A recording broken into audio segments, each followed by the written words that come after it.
আহ, এই দুপুরবেলা করে কি ঝড়টাই না উঠলো বাবা। আর এই কি বৃষ্টি হচ্ছে রে বাবা। মনে হচ্ছে এবার মাঠ ঘাট একদম তলিয়ে রেখে যাবে। আরে আরে, আম পড়লো না? আরে হ্যাঁ হ্যাঁ, আম তো। যাই, আমটা কুড়িয়ে নিয়ে আসি। এই বলে রাজু গাছতলায় যায় আম কুড়াতে। কিন্তু রাজু গিয়ে দেখে সেখানে আম নাই। রাজু আম না দেখতে পেয়ে ভীষণ অবাক হয়ে যায়, আর আশেপাশে তাকিয়ে দেখতে থাকে যে কেউ আমটা নিয়ে গেল নাকি। এ কি, এখানে তো কোনো আম দেখতে পাচ্ছি না। কিন্তু আমি তো বারান্দা থেকে ঠিক দেখলাম আম পড়লো এখানে। তাহলে কি আমি ভুল দেখেছি? ইস, বৃষ্টির মধ্যে এসে তো একদম ভিজে গেলাম। মা দেখলে তো বকা দেবে। যাই, ঘরে ফিরে যাই।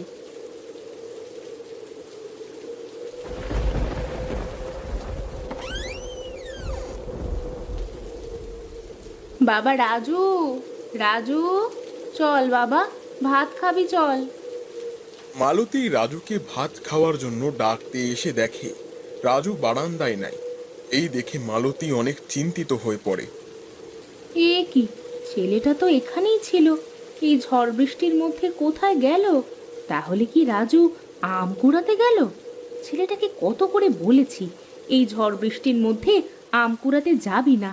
কে শোনে কার কথা? যাই, গিয়ে দেখে আসি তো কোন দিকে গেল। এই বলে মালতী বারান্দা থেকে একটা ছাতা নিয়ে বৃষ্টির মধ্যে হাঁটতে শুরু করে। কিছু দূর যাওয়ার পর মালতী দেখতে পায় রাজু আম গাছ তলায় দাঁড়িয়ে আছে। এ কি, ছেলেটা আম গাছতলায় ওইভাবে দাঁড়িয়ে আছে কেন?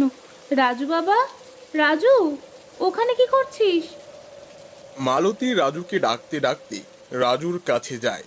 মালতী রাজুর পেছন থেকে রাজুর কাঁধে হাত দিতেই রাজু মাটিতে পড়ে যায়। আর এই দেখে মালতী অনেক অবাক হয়ে যায়। রাজু, বাবা রাজু, রাজু, তোর কি হয়েছে বাবা? কথা বল, কথা বল বাবা, কথা বল। সেদিন রাতের বেলা রাজুর বাবা নগেন গ্রামের ডাক্তারকে নিয়ে আসে তাদের বাড়িতে।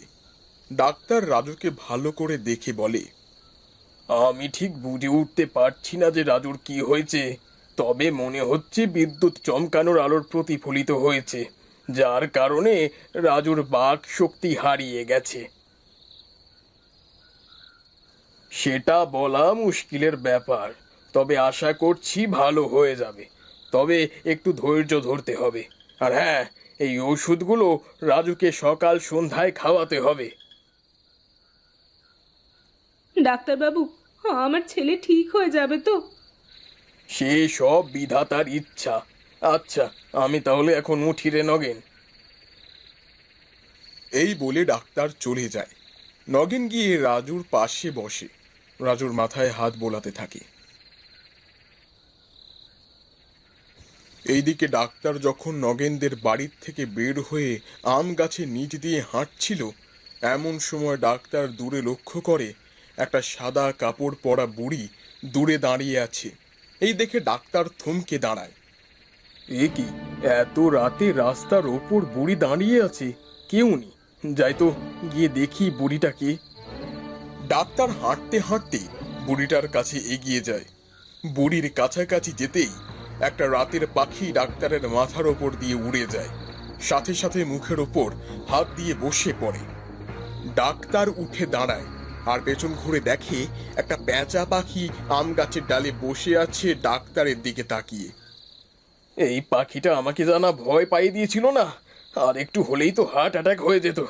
দূর, আমিও না একটা পাখিকে দেখে ভয় পেয়ে গেলাম। ডাক্তার এই বলে সামনের দিকে হাঁটতে হাঁটতে বুড়ি যেখানে দাঁড়িয়ে ছিল সেখানে গিয়ে দাঁড়ায়। কিন্তু সেখানে গিয়ে ডাক্তার কোনো বুড়িকে দেখতে পায় না। আরে, এই বুড়ি